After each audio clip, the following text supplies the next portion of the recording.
Hey out there, welcome to today's Search Engine Journal webinar. Hope you're having a great day. So happy that you have chosen to spend this time here with us. And so I am joined by Will Critchlow, CEO and founder of Search Pilot. Hi, Will, thanks for joining us today. Hi, Heather. Thanks for having me on the show. I'm very much looking forward to this one. And yeah, thank you everyone for joining us. Yeah, I think everybody who's joining us and who's just coming into these doors is going to be super excited about our content today. So we are going to be talking about ways to secure your budget. Will is going to give you some tips to help you get executive buy-in. So we just launched our State of SEO report, and one of the biggest challenges SEO professionals are facing out there today is getting that executive buy-in, showing that value of the SEO efforts that you're putting forth.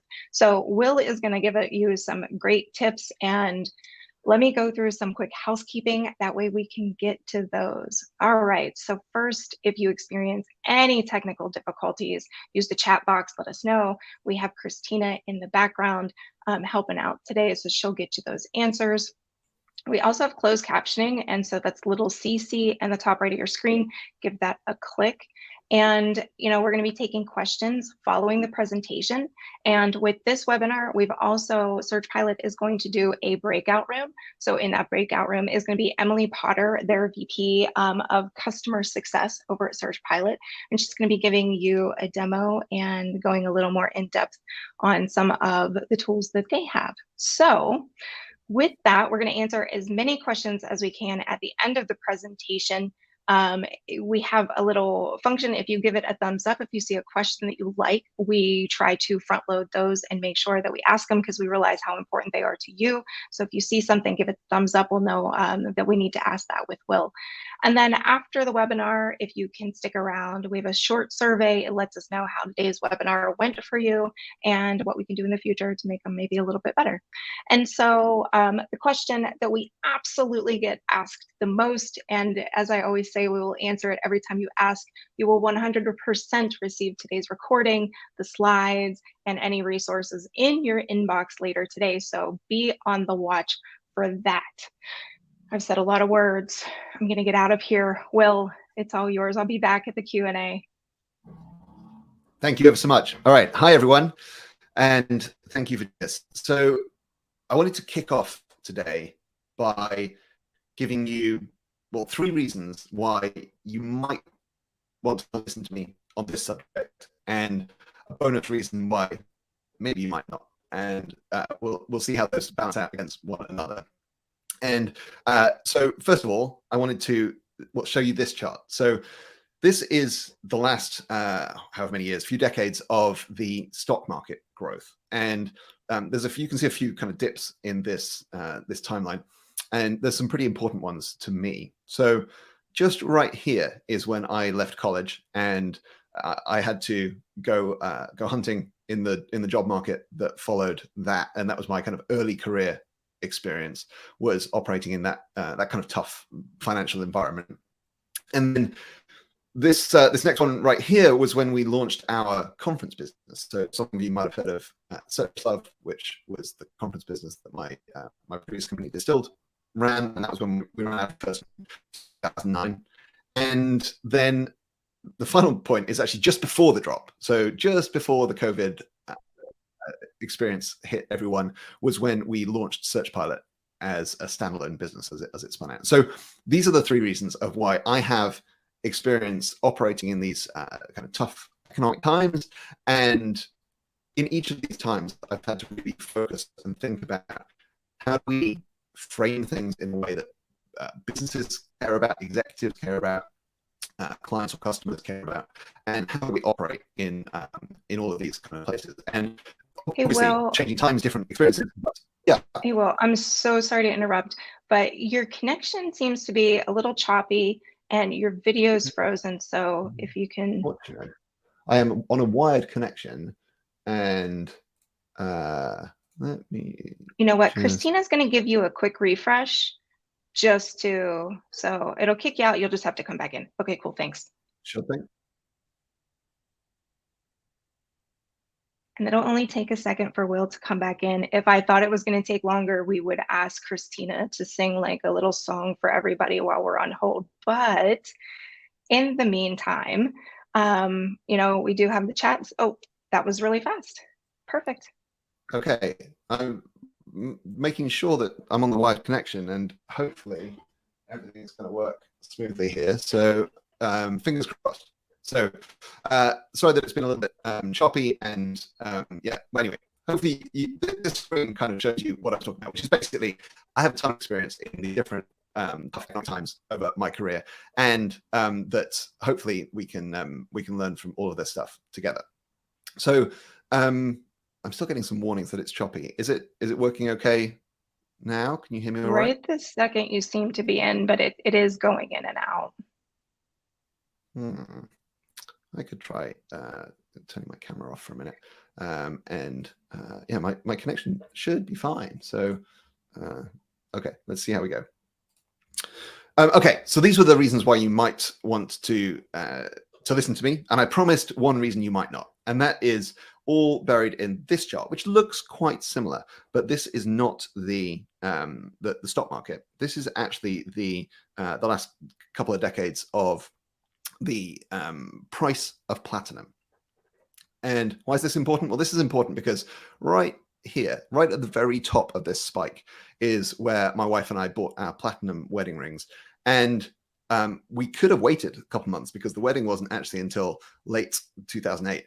And so we could have bought right down the bottom of that price chart. So I guess what I'm saying is you might say, well, it's just that your timing sucks. And I'm not going to listen to you after all. In which case, fine, I'll let you get on with your day. But let's get to the meat of things now and start talking about budgets, SEO, and executive buy-in.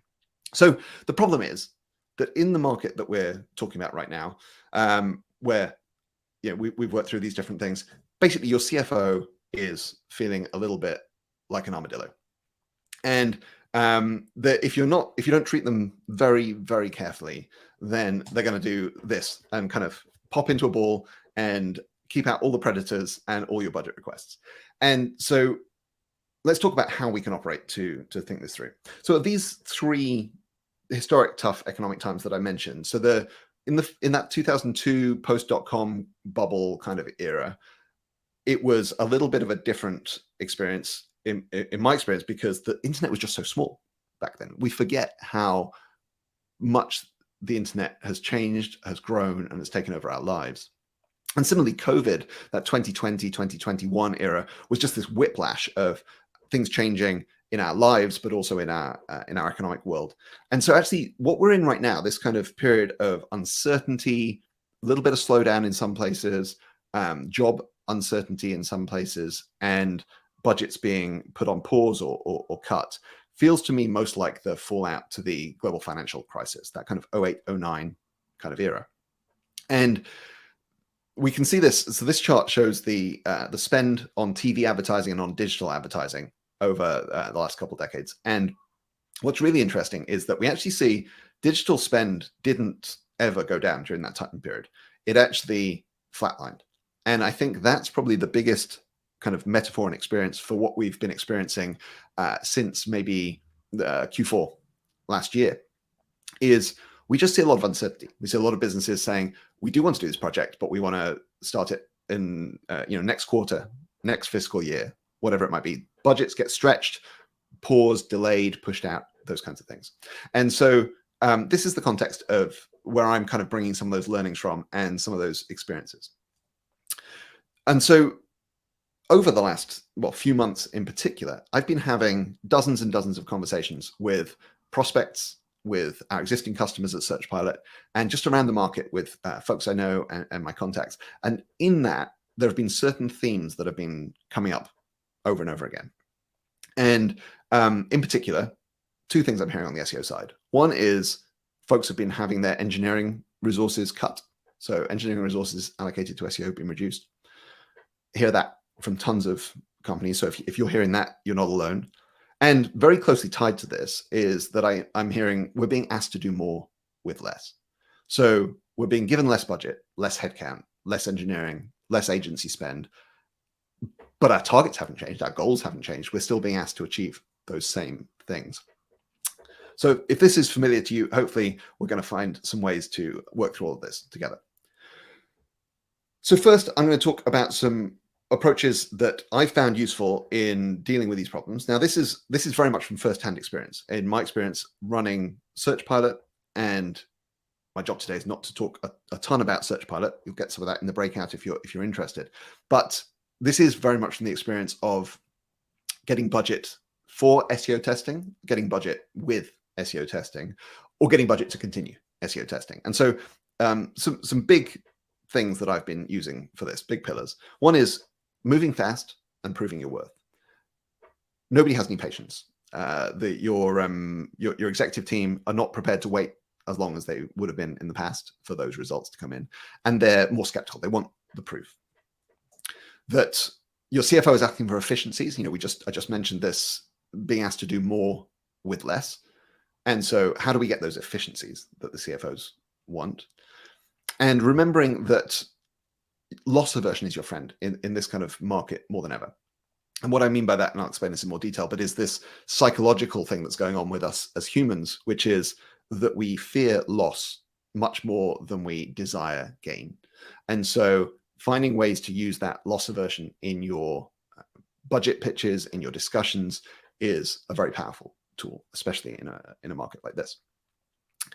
As I said, I'm coming at this from an SEO testing angle. So when we're working at Search Pilot, we're building these SEO testing programs for our customers. And that involves having these individual on-site changes that are well encapsulated. And each change then gets a bunch of data about the performance of that change and the SEO impact that it has. And we can connect that to the business outcome. And so if you want to know more about how this works, we'll get onto that a little bit later in the breakout. But what it means for the purposes of this bit of the conversation is that the cool thing is we get these dashboards. So we get the ability to have individual line items in our dashboards, which are individual on-site initiatives. And each one comes with its confidence interval, its expected uplift, and we can tie this to the business metrics as well. Sorry, some of this has to be anonymized and redacted because this is a real snapshot of an actual customer dashboard. And so if you do want to know more about this, you can head over to searchpilot.com. Our website has tons more information, or at the end of the webinar, so when I finish talking, we're going to hang around in this room and run some Q&A. And as Heather mentioned, my colleague, Emily, is going to be in the breakout room, and she's going to be talking about how SEO testing works. And so I'm not going to get into the weeds of how to run SEO tests, but Emily's going to cover how they work, how to run them, how we analyze them, and how we think about that at Search Pilot. So if you want that, you can head over to the breakout room after this talk. But in the meantime, let's focus in on the executive buy-in side of things. So I'm going to talk about it, as I said, from the context of securing budgets for testing and protecting budgets with testing. But I hope it's useful to even folks who aren't testing. But I hope that many of you are already running any SEO tests of one form or another. Okay, so let's run through these three things as promised. So the first one, move fast and prove your worth. This is particularly relevant in a world of testing because there is a misconception, in my opinion, that testing can slow you down, and that these two things are in tension.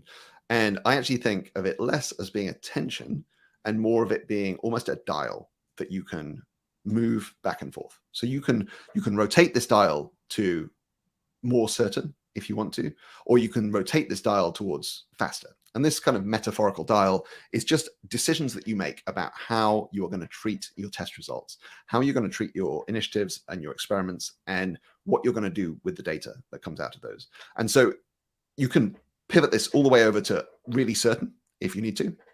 And this is what, if you're running the kind of gold standard double-blind trial for some new drug, healthcare industry, well away from the world of SEO, you're going to go right over to as certain as possible. And this is where you're saying we want 99.9% statistical confidence, and we want to be really putting very tight bounds around the knowledge that we're getting out of these tests and these experiments. Or you can flip it over kind of the other way and move it much more towards fast. And my argument is that in these kind of economic times that we're talking about, this is more the direction that you want to go in. And the way that the language we use around this at Search Pilot in particular is we talk about default to deploy So this is the idea that if you've got a good idea, you want to get it out there as long as there's no adverse data coming your way. And I talk a lot about the fact that we're doing business, not science. So we're much more interested in beating our competition than we are in, we're not publishing academic papers or trying to get to that nth degree of statistical confidence. And so what we're basically talking about here is building this decision matrix. So this is like the first big tip, is to build this and communicate it around your organization, and do it in such a way that you get buy-in from around the team of what are we going to do in these different situations.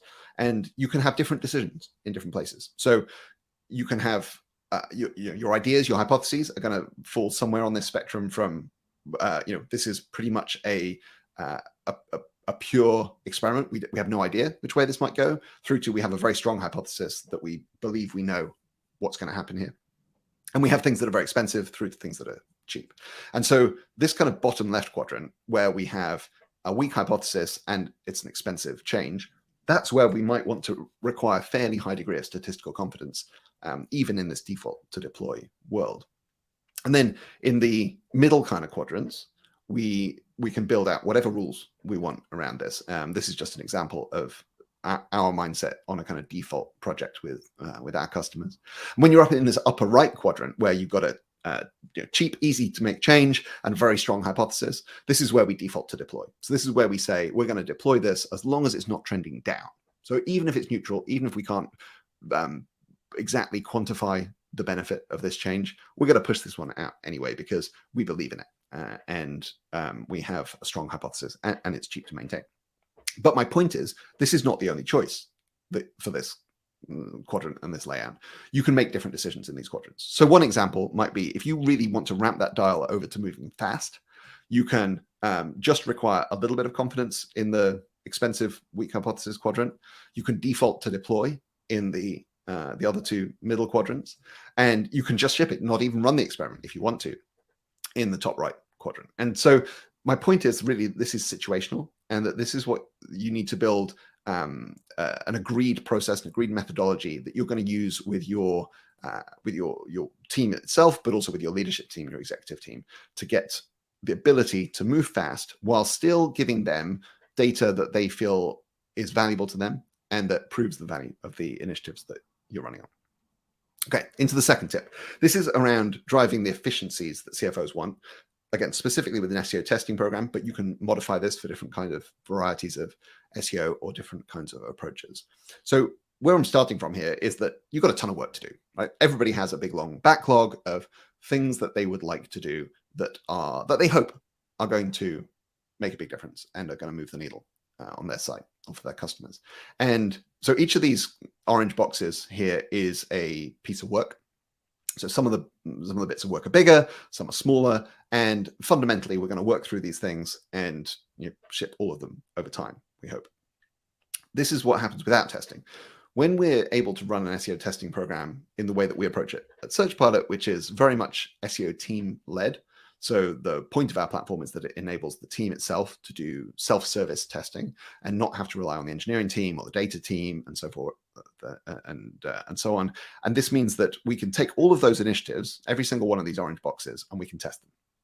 And what happens when we do that, of course, is that we discover that some of them, the pink ones in this example, are a bad idea.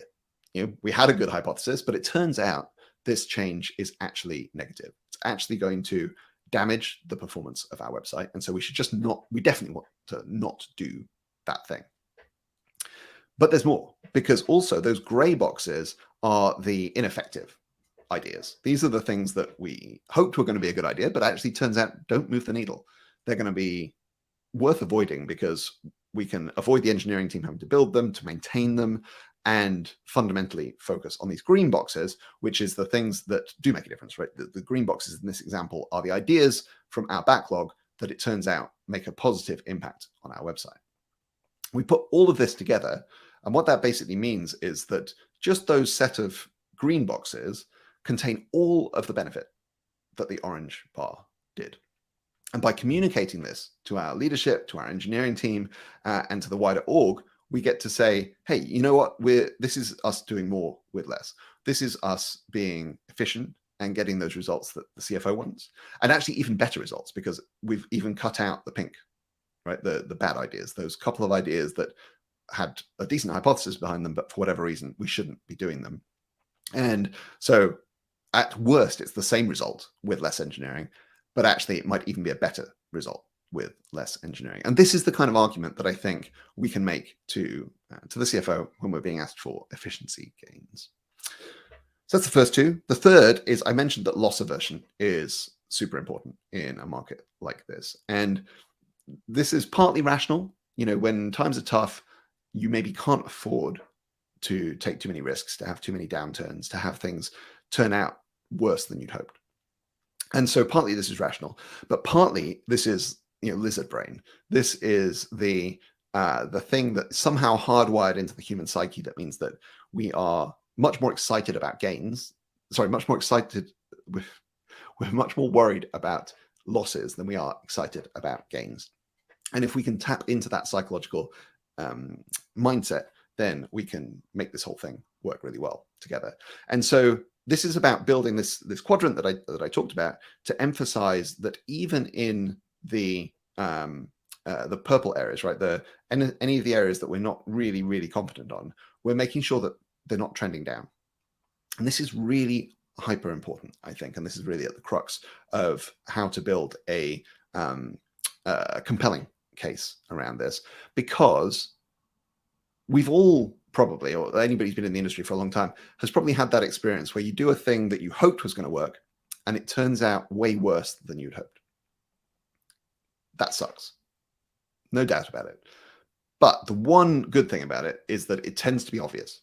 When it comes out way worse than you'd hoped, you spot that mistake straight away, you get to remedy it, and you get to work on fixing it, and everybody is on the same page that this is something that needs fixing. The big risk, in my opinion, is what I've called the marginal losses. So you might have read about the theory of marginal gains, which is this idea that if you just improve by 1% every day, then you'll end up in a really great place. Marginal losses is the inverse of that same thing, that small drops, they compound, they add up. If you consistently have those little small problems and issues that knock a few percent off your organic search performance, then it's going to be a real headwind, a real drag, real friction on your SEO program as a whole. And the really pernicious thing about this is that they're hard to spot. If you deploy a change that is minus 20% organic traffic, you're going to spot that mistake and you're going to reverse it and you're going to deal with it. If you have something that's minus 2% or minus 3%, it can be incredibly hard to tease out and spot that difference and to differentiate it from seasonality, site-wide changes, Google algorithm updates, changes your competitors made, all of these kind of dynamics that are going on in the wider market that have nothing to do with you are reasons why your traffic fluctuates by that much week in, week out anyway. And so it's incredibly hard to spot those kind of issues without a kind of all-encompassing SEO testing program, which is where we focus on these things. But our argument to the executive team is kind of saying, look, if we're not able to run these tests, we may not spot these. There will be no way of spotting these minus 2%, minus 3% things. And the real damage is that they add up and they compound, and we end up with this big drag on our overall SEO program performance. So that puts those three together. That's some of my tips within an SEO testing context for moving fast, proving your worth, driving efficiencies, and using loss aversion in your benefit.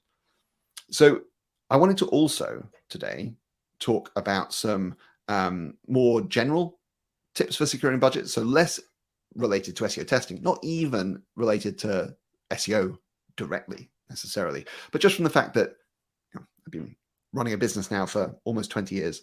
And as I said at the beginning, doing it through some tough times. But these budgets are, executive teams think about this in kind of similar ways across many different sizes of business. So I've got a couple of more general tips. The first is it can be very easy to fall into a mindset of kind of fatalism around this, thinking that large spends are impossible to justify and that you're never going to get sign off for a budget that size, right? And I hear this again and again, especially from junior folks or folks earlier in their career. Or just who've had too many negative experiences around this, of kind of saying, look, I really want to do this big thing, but it's going to cost hundreds of thousands of dollars. There's no way the business is going to sign off on that. And I think this is generally a misconception in most businesses. There are tons of things that businesses spend huge amounts of money on, starting with your salaries, that they are excited to do and that they do more of quarter in, quarter out. And so I think trying to avoid this mistake is a key part of putting a powerful budget request together. And so I like to draw the analogy here to playing high-level poker. Now, I haven't played high-level poker. I've lost some money at low-level poker, but my understanding is that the pros train themselves to think about chips as kind of abstract concepts, more so than if they just had that stack of dollars in front of them at the table, and that they're training themselves to make the right call no matter how much each chip is worth. So they want to play the same way, whether it's a 10-cent chip, a $1 chip, a $100 chip. And business is very much the same. One of my kind of foundational experiences early in my career was being handed a business model spreadsheet to make some updates to while the partner was away on vacation, and realizing that it was denominated in hundreds of millions of dollars. And I'd had experience of building spreadsheets denominated in dollars, but I'd never done one denominated in hundreds of millions of dollars. But that realization that the spreadsheet is the same. The spreadsheet is the same no matter how many zeros are on the end. And the business cases are often kind of similar. And there's another example of this that is kind of more practical and I guess closer to my day-to-day experience these days is when I'm running Search Pilot or previously running Distilled. We're a small business in the grand scheme of things, dozens of people.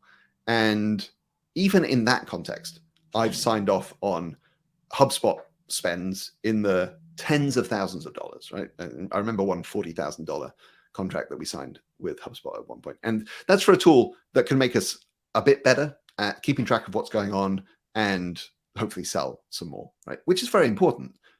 But you think about that spend, that's in a business of a few dozen people spending tens of thousands of dollars. If you're in an organization with hundreds of people, thousands of people, tens of millions, hundreds of millions, or billions of dollars of revenue, these spends are happening all the time. And folks are signing off on 6-figure, 7-figure contracts and spends. And so making sure that we don't fall into that kind of negative mindset of thinking that it's impossible to get a big pitch through. And this is very important in SEO world to think of it in fully loaded budget terms. And this was me asking a provocative question on Twitter deliberately with no context. And just to say, I really liked Eric's example here of an $18 million SEO budget. I've heard of much bigger as well. But what's important to remember is this is not the budget for Screaming Frog or your rank tracking tool or your keyword analytics tool. This is everything. This is the salaries of the folks on the team. This is it's them plus the engineers who are going to work on the requests and the backlog, the product folks, the data team. And that's before you get to agency spend, tool spend, data spend. All of these kinds of things add up. And so you need to make sure you're thinking in a fully loaded budget sense. And I just think this makes a huge difference. If you think of your SEO budget as being what you spend on your agency, then it might be really hard to imagine pitching a $100,000 project for something. But if you think of your spend as being all of the salaries on the internal team, the engineering team, the product team, the data team, and the agency spend and the tool spend, and oftentimes that's then going to be in the millions, it becomes much, much easier to get yourself in a mindset of saying, I can easily make a pitch for spending this next incremental 100,000 or whatever it might be. So that's one mistake that I see folks make. Conversely, I see folks make the opposite mistake, which is thinking that it's enough to just give some vague articulation of why it would be a nice idea to do this project or make this spend. And this is kind of saying, if the first argument is saying, don't compare company money to your own budgets, just the fact that this money you're talking about is the cost of a car or a house deposit or, whatever, doesn't mean that a business might not do it. The second mistake is kind of saying, okay, but people are treating this seriously. This is a real professional environment. And we do need to make an argument related to a business case about why this should happen. And so I think the really critical thing here is to tie it to actual business goals. And typically that means tying it to money somehow, but also tying it to the mission of the business, the goals and the objectives that that business is working towards right now. And my best tip for this is to really listen to what your CEO and your executive team are saying in public and internally, but especially in public. And especially if you're a public company, reading the formal filings, right, the 10K and so forth, listening to the earnings calls is a really powerful way to figure out what's on the CEO's mind. And what's on the CEO's mind is going to be what's on the SVP's mind as well, if they're worth their while. And by aligning with their language, with their priorities, with their goals, you get to, it's like a cheat code for unlocking big business opportunities and big pitches for your budget. And I think alongside that, it's also worth remembering, especially, as I said, if you're new to making these kind of pitches or putting these kind of budget requests together, it's worth remembering the importance of our channel. We are so lucky to work in organic search, to work in SEO, which is for almost every business I've ever worked with at a large scale, the single biggest channel for new business, new customers in particular, that they have. Doesn't matter how much they're spending on paid search, doesn't matter how much they're spending on advertising, doesn't matter how much they are, how good their social media is or whatever else. The vast majority of businesses that I've worked with at scale get the majority of their new business and their new website visitors from organic search. This is an estimate, this is from the outside in, of Nike.com. This is from SimilarWeb, showing that, as you can see, of the new acquisition channels, organic search dominates. And remember this, remember that this gives you the opportunity to build a powerful business case, and that you're working in a team and in a channel that is strategically important, and finding ways to make that case to companies that don't get it, and hopefully workplaces that do get it, and hook your budget requests and your budget ideas onto that idea of, actually, we're coming from a position of importance here, and we don't need to be shy about that. And the best teams are confident in the value they can deliver to the business. So final tip in this little section is to remember, if I have one kind of practical tip here, is that certainty of outcome trumps size of outcome when you're putting a business case together. So you don't necessarily want to start with the headline of, this is going to be the biggest thing the company has ever done. You really want to tie it to very believable outcomes and find ways that are going to be believable to all of the stakeholders who are going to read this, whether it's your marketing leadership, whether it's your senior executive team, whether it's your CFO, and tie it to times you've done it before, evidence that it's going to work, all of those kind of things. That's where you need to put the hard yards in my experience. Okay, final section of the me talking at you bit before we get to Q&A and the breakout room and all the rest of it is specifically how I think about structuring business cases, specifically for SEO testing, which is what I've been working on for the last 6 or 7 years. So I like to think of building these cases up in something of a hierarchy, a little bit of a kind of almost a pyramid of a business case. And we start with that last point that I just ended on of certainty trumps size of outcome. And so we start with, as confident as we can be, the ways that this investment pays for itself. And hopefully you can apply this to other areas of SEO or even broader digital marketing. As I say, my context is coming from it, thinking about SEO testing. But step one is, how do we get this initiative to pay for itself with a very high degree of confidence as quickly as possible? And one way that we do that is that we de-risk the whole project with some quick wins. So we find the list of most desired backlog items that the business has wanted to get done and hasn't been able to get it done, and find the way that our initiative can get those done early in the engagement. And I don't know who on this call is working in-house, but if you are in-house, especially at a bigger established organization, you probably have that desk drawer with the last half dozen agency SEO audits in it. You did some of those things, but there's this backlog of stuff that you wish you could have got done and you haven't been able to achieve just yet. So we build the project around de-risking the whole thing by getting those quick wins with a high degree of confidence as early as possible. And then we build on top of that a business case in efficiency gains. And this is exactly what I was talking about in the previous section. So this is like, okay, we're going to get all the same upside of the things that you were looking to do, even better than that because of the avoiding those losses. And we're going to do that in a very efficient way. So we're going to be able to make less of a demand on engineering. Our typical example here is that we expect this to be 20 or 25% of the engineering requests. 20 to 25% of the initiatives, when they're tested, are going to turn out to be positive things that we really want to roll out. We layer on top of that the loss avoidance stuff, right? So we get the safety and the security in knowing that we're going to spot if there's something that we wanted to do that would have been a -2% or -3%, -5%, and we feel confident, we feel safe, and we feel like that is a really strong intangible benefit, obviously added to the tangible benefit that we're often able to say things like, just if we just avoid 2 losses, that would justify the whole program. And so again, we're focusing on those high confidence outcomes and the high probability of success. And it's only then, on the very top of this pyramid, that we get to put the icing on the cake and talk about the big wins and the huge ROI. The cherry on the icing on the cake is when we get to say, and some of the biggest wins we've seen have been as big as X, Y, and Z. That would be worth this many dollars in your particular business, in your particular example. And that's where you can get kind of the folks who are going to work on the program get excited by that, right? The direct team can be very excited by that. Whereas this is actually in some sense the less exciting bit for the CFO, who might have heard this a million times over and is like, sure, there's a version here that makes an extra $100 million, but I don't quite believe that.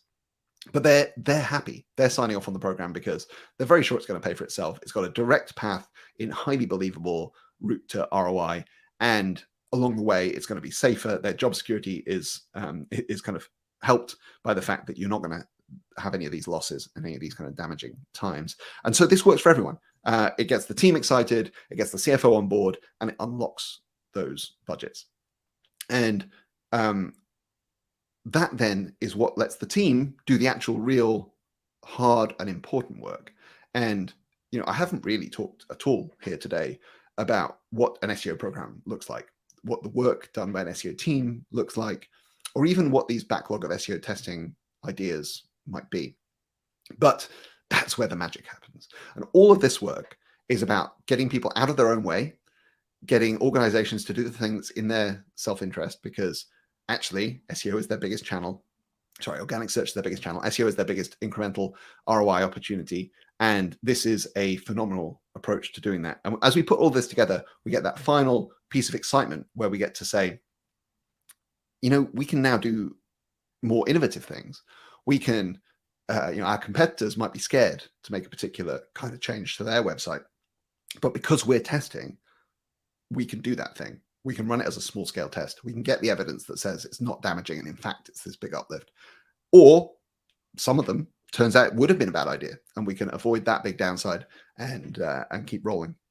And yeah, that's where we get into in actually building out the exciting part, right? Building out the SEO program that works and putting all the pieces together. So I hope that's been useful.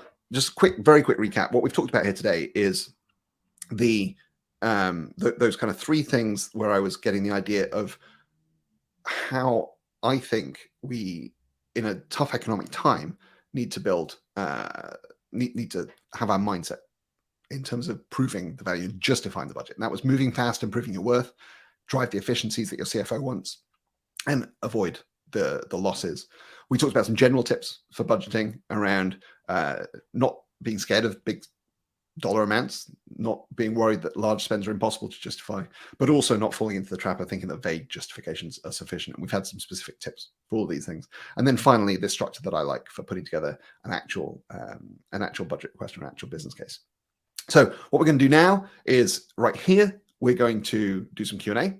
And I can see there's been some questions coming in. I haven't been watching the channel. There's also, I should say, there's the handouts tab as well. And if you want to flip over to there, you can get a couple of resources that are useful in terms of how we think about SEO split testing at Search Pilot, and also some examples. So 8 winning SEO A/B tests that are useful for inspiration and ideas of things that you can be working on.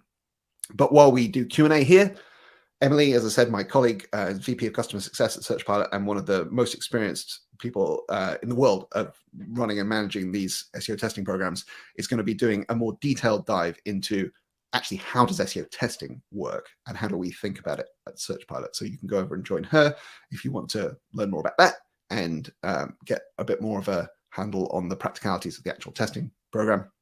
And you can stay here if you want to ask me any questions or follow up with hearing what others have to ask. So head to the breakout room, which should have popped up on your screen if you want to learn more about how SEO testing works, and stay here if you want to ask me some questions. Thank you.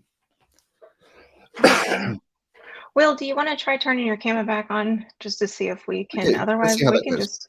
Yeah, my internet's normally rock solid, and I am wired in, so hopefully things will be better now.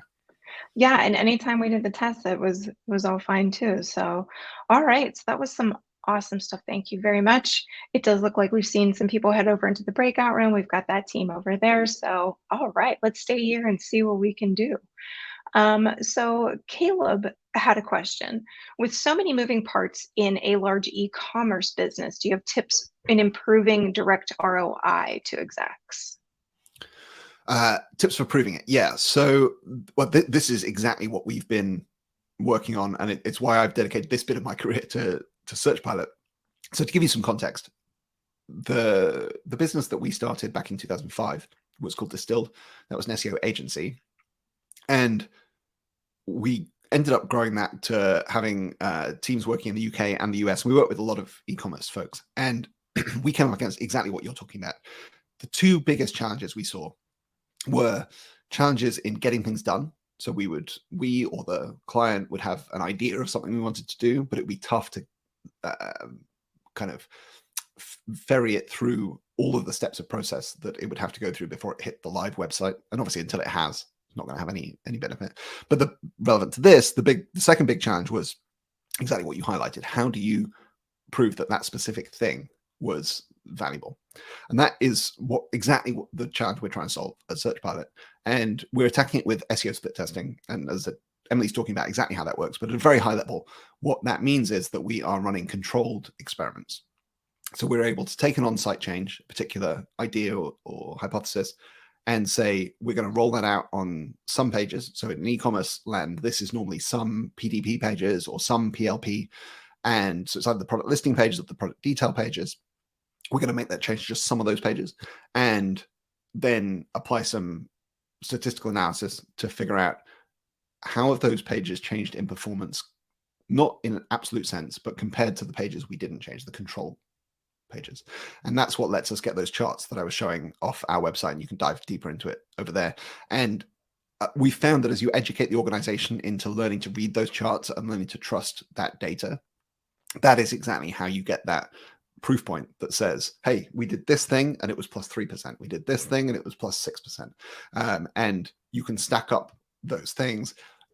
It does require that one extra level of education, which is to say, you can't always add those things together and say, that means we're up 15% because we had these three things that add up to that much.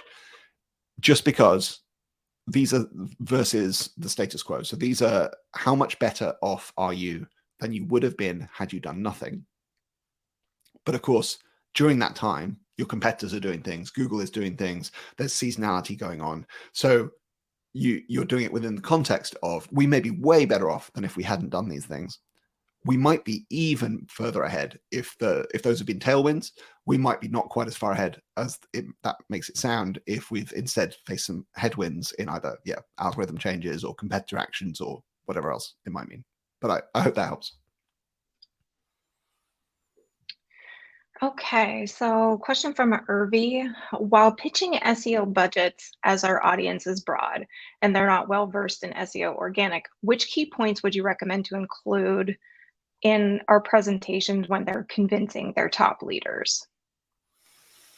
Yeah, so it sounds like the context of where that question is coming from is very much in an organization where a lot of folks are not necessarily experts in the channel or experts in the the operations of what it is you're going to do and why you're going to do it. And I actually really like, well, so there's two things. I think over the long term, I really like educating those folks. I think a lot of people are curious. A lot of senior executives are, I mean, they're smart, motivated, engaged people. They're perfectly capable of learning this stuff. And a lot of them are very interested to do so. The budget pitch is not the time and place to do that. But that's just an aside that I think over time, giving them the information that they can learn is very valuable. A lot of them will really engage with that. In the actual budget process itself, my thinking is much more to talk in broader terms about the size and opportunity of the channel. So I think what folks can understand, even if they're not experts in the channel, is like that slide I showed of the Nike.com breakdown. And as I said, that was from the outside looking in from SimilarWeb data, because they're not, Nike's not a customer of ours just yet. But if you're working inside the organization, you have that actual data. So starting with that scene setting, that context of saying, hey, senior leadership, did you know that we get 33% of our new customers from organic search? Did you know that Y% of those are folks who don't land on the homepage? They're not making branded searches. They're searching more generally for the products or the services that we offer. And just that little bit of education at the beginning sets that scene, sets that context. And then you start. So my movement would be, here's how important the channel is, and here's the scale of the opportunity of the channel. And here is the kind of current size of the investment. So here's the team that you have working on these things. Here's the kind of investment you're making. Here's the incremental investment that we're talking about pitching here. And back to the structure that I talked about here, that's when I would build up with that. Like, here's our certainty of payoff. Like, this will pay for itself. Here's our highly confident ROI pitch. And here's the cherry on top. Here's how well this could go, and how much of a hero we might all look if we get towards the top end of our goals here. Perfect. I don't know why there's like a delay in the mute button. It takes it a second to come off. Okay. Keeps on it. Yeah. So for anyone, if you're having an issue getting into the breakout room, Christina can move you manually. Just let us know in the chat. But there is room over there, so you should be able to get in. Okay, so Arya asks, how do you convince leaders that the ROI, and you might, I think you probably did touch on this, but you know, I'm sorry. How can you convince leaders of the ROI obtained from organic SEO that it can be more profitable in the long term than putting budget towards paid? So I'm sorry, you did not talk through that. Yeah, so specifically versus paid search. So I think this is not to knock paid search. I'm a big fan of paid search, and at Search Pilot, we spend money on Google Ads and all the rest of it. But they are such different things. And I think one of the things that I found helpful in, again, educating senior leadership around this is your paid search spend is more like the rent that you pay. If you want to place a physical store, right? If you're a retailer, you want to place your physical store on Fifth Avenue in Manhattan, you're going to spend an awful lot of money to do that. It's going to be very expensive, and you're going to have to pay that every single month, every single quarter that you want to be there. You're going to have to pay that money, and that may well be worth it to your business, and it can bring some highly valuable visitors into your store, and you're going to sell them a lot of stuff. That's the same thing that's going on with paid search. You're paying Google, the landlord, to be in this highly trafficked, highly footfall area of the internet, which is where folks are looking for the service that you offer. SEO, in contrast, is not like that. SEO is more like an investment. It's more like, and this is speaking the language of some senior executives, more like CapEx versus OpEx. So if you're used to those kind of financial terms, OpEx is operating expenditure, like rent. CapEx is capital expenditure, like building an asset. And SEO done right is building an asset. There are many, many organizations out there that could do nothing directly for SEO, and they would continue to get organic search traffic for years to come. And and we see this in some sectors and some verticals. And it's where the cynics come into play when you read about SEO on kind of especially a lot of tech forums, right? A lot of engineering forums will kind of say, oh, but I just put up a website and people are finding it in organic search anyway. I haven't done any SEO. And of course that's true. And this is the nuance and the challenge of building these business cases is your SEO business case needs to be about the incremental performance, right? Not about the traffic you would have got anyway if you did nothing. It's about what you're going to get because you do this thing. That's the hard part. The good news is that do that thing right, and it's going to pay dividends for years to come. This is not about saying, look, we spent $10,000 in a month and got $10,000 of or $30,000 of benefit in that month. It's about saying, look, we did this work this year that is going to mean that we have a better performance, certainly over the next year, probably over the next 2 or 3 years, maybe even over the next 5 years. And depending on how your planning horizons and your budget thinking, there's often we often end up making like 2-year business cases, because there's very often the case in SEO where you're like, the results are going to start accruing by like month 9 of year 1, but they're going to definitely stick around to the end of year 2, if not into year 3. And those numbers can sometimes stack up like really hugely in your favor. But I like using that language of CapEx versus OpEx, rental versus asset building, because those are the mindsets of business leaders when they're putting together that dynamic in their mind. So I think that's a really good segue into Melanie's question, because you talked about, it could be longer term than what you're looking at. So she asks how to convey ROI when SEO doesn't majorly win new customers, but it's rather useful for recruiting, for business development, and for presence. So, and those are things that, we all know how much fun it is to try to, track awareness and report back on that. So yeah. For sure. I think, so I am mainly coming from the context. Most of the folks that we work with these days at Search Pilot, just the nature of what we do, they tend to be quite transactional websites. So we are working with e-commerce, real estate, jobs, travel, those kind of verticals where the big wins are the website revenue, right? You sell more flights, you sell more widgets, whatever it is that your e-commerce store sells. But of course, you're right that there's tons of other benefits. And back in my consulting days, definitely worked with tons in like B2B and in other areas where you're, as you say, it can be about brand perception, it can be about recruitment, it can be about all of those kinds of other things. I think what I would say is all the same principles apply. You just need to ask maybe 1 or 2 more whys. Why does the business care about this? And you're going to be able to tie it to business metrics. And so recruitment's a great example of this. And you go and speak to your HR or recruitment partner in your business, and you'll be able to figure out, they'll hopefully, if you're in a collaborative environment, they'll be able to talk to you about how often do they end up hiring from an inbound applicant versus spending on a contingent fee external recruiter, for example. Right? And they're expensive. I don't know who here, small business owners will have had the experience of, 20%, 25% of salary can go on a contingent fee recruiter, even more in New York City or for senior executives. And so that's a big chunk of change. And if you can say, look, because we're ranking in these kind of areas, we're getting our brand out in these kind of ways, we can see that mix changing, and more of our applicants are coming through our inbound pipeline versus having to be headhunted or use external contingent fee recruiters. You can just build a business case the exact same way. And so it is the same. It's just hard. It's the same with brand perception. You just have to ask, why do we care? Is it conversion rate? Is it revenue growth? Is it CEO not getting fired? Like whatever it is, there's some reason why people care about these things, and you have to hook into those. And I would go back to my tip about listening to the 10K, listening to the earnings calls, reading the 10K.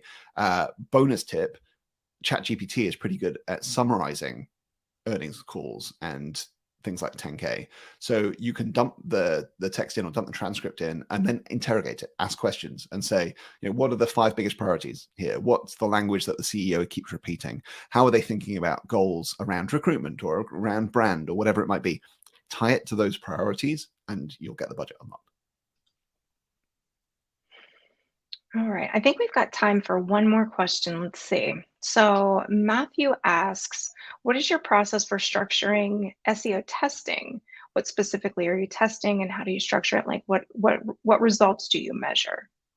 So we come at it specifically from trying to tie it to the business results as much as possible. So we are typically measuring the statistical outcomes based on organic traffic changes. And we do that because rather than rankings, for example, because it's the more holistic metric. So the two big problems with rankings, and I've written a post about this that I'm sure we can dig out and send in the links, is one problem is you can't track every ranking. So you the kind of universe of the full long tail of everything that everybody is searching for is too big to track everything, and Search Console data is not good enough. And so firstly, if you're trying to track that, you're going to be missing some things. Secondly, it doesn't track click-through rate changes. And one of the big things that we've learned over the last few years is SEO misses a trick when it doesn't focus on click-through rate from organic search. PPC has known this forever, right? PPC colleagues, a huge part of the job is optimizing click-through rate, or certainly was pre-machine learning stuff. And on the organic search front, again, huge benefits there. So you miss that if you're not tracking, if you're only tracking rankings. So we look at traffic. We sometimes are working what we call full funnel testing, which takes it all the way to conversion rate and to revenue. The big reason why we often look at that, but don't necessarily see that as our primary metric, is just that in many businesses, conversions being so much more sparse than traffic, right? So a 1%, 2% conversion rate just means there's too much noise in the conversion rate data to be able to measure the organic search performance with the high enough sensitivity that we need. So we're often looking at organic traffic. And then you asked about how do we build out that kind of the program holistically. So it's a combination of brainstorming our side and working with most of our customers have in-house teams and sometimes agency partners in the mix as well. And it's almost anything that would go into a regular SEO strategy development can be a brainstorming source for an SEO testing program. So whether it's competitor research, whether it's site audit, whether it's coming from best practices and looking at what Google has said, or whatever else, any of these things can be sources of ideas. And then we're trying to classify them into those kind of quadrants that I was talking about in terms of how confident are we that this is going to be a good idea? How expensive is it going to be for us to design and maintain this feature? And then from there, we're rolling out the testing program as well. And so I think, yeah, you kind of put those pieces together, and we're essentially trying to build the best SEO strategy we can, layered into having that. You remember that kind of orange bar I had? The kind of plan is, okay, we've got this backlog of things that we in a vacuum, we would just do these things sequentially, but we're going to turn them into a testing program. And the final piece of the puzzle, and I did allude to this earlier, is there are things that sometimes you can do only because you're running a testing program. And those are the big swings, the riskier bets, the things that, I've had tons of situations where there are things that if I was a consultant, which, as I said, I have been in the past, I wouldn't have dared suggest that our clients did certain things. Whereas in a search pilot world, when what I'm actually suggesting is we test a thing, you can be way more out there. And that brings not only the opportunity for those big victories, but also a source of competitive advantage, because you know that your competitors who are slower moving, who are not running those tests, are not able to even think about trying out to see whether that thing would work. So I hope I've answered your question. There were a couple of different parts to it, but yeah, I hope that's been valuable. I think that was very valuable. Well, we're at time, Will, so we're going to have to let these people get back to like their day jobs, you too. But before we let you go, big thanks for you being here, and for Emily, hosting the breakout room. Tell the people where to find you. Yeah, so thank you everyone for joining. Sorry about the little technical difficulties at the beginning. Hopefully the audio held up throughout, and it's been a great pleasure from my side. So thank you for joining. If you have specific direct follow-ups, you can email me. I'm will.critchlow@searchpilot.com. And I'm pretty easy to find on social media at Will Critchlow on most things. So drop me a LinkedIn message or a Twitter DM if you need. And the one kind of call to action, I guess, is searchpilot.com is the home for everything SearchPilot related. And in particular, we have a newsletter, which is the resource that I wish had existed when I was an SEO consultant. Every 2 weeks, we publish a result of a specific SEO test, along with details of the outcome, positive, negative, neutral, whatever. And as I say, I wish I'd had that when I was consulting. It's the next best thing to running your own tests. If obviously my primary recommendation is you run your own tests, but if you're in B2B or a smaller environment, or you don't have those resources, the next best thing is learning from others. So that's as I say, we're building it because we wish it had existed previously. And you can find me in any of those places and look forward to, I'm always up for geeking out about anything from SEO, particularly robots.txt, through to the intricacies of CapEx and OpEx. So just hit me up. Awesome. All right, well, we threw that link in there. Why is it? And then, yeah, with that, why is it? Oh, sorry. It's doing something funky with your email for some reason. All right, let's see. All right, Will. Well, it'll be in the recap email. You guys will all have, there it goes. You guys will all have the slides, full presentation, and any of the links. So we'll get that in your inbox today. Thank you all for being here, and we'll see you on the next SEJ webinar. Have a good day. Bye. Thanks, Will. Thank you.